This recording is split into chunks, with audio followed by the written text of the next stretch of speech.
Il a disparu depuis avril 2011. Xavier Dupont de Ligonnès n'a toujours pas été retrouvé malgré tous les moyens mis en place, même de la part de supporters de foot.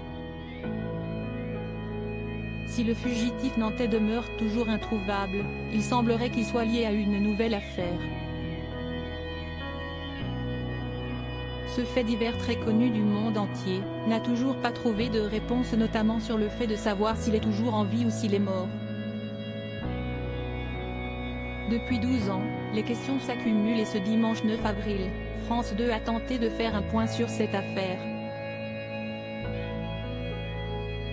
Dans l'émission 13h15, le dimanche, présentée par Laurent Delahousse, le reportage de ce 9 avril revient sur l'affaire Dupont de Ligonnès.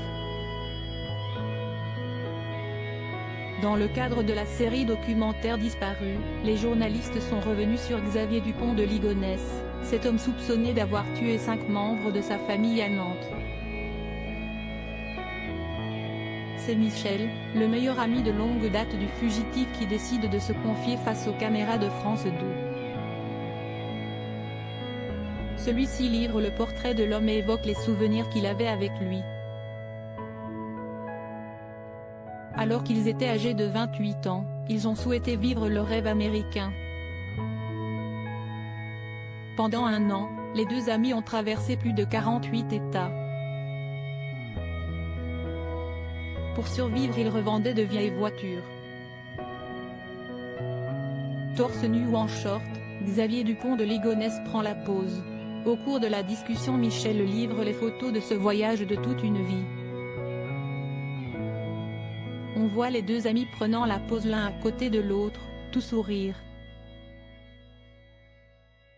On reconnaît vite Xavier Dupont de Ligonnès, avec ses lunettes de vue et sa chevelure châtain.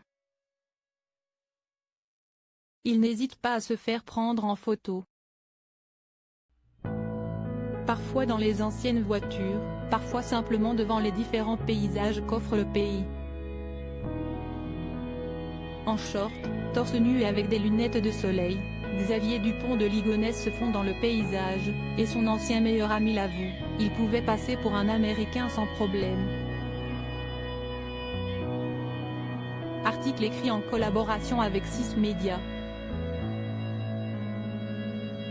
Crédit photo, capture d'écran, France 2.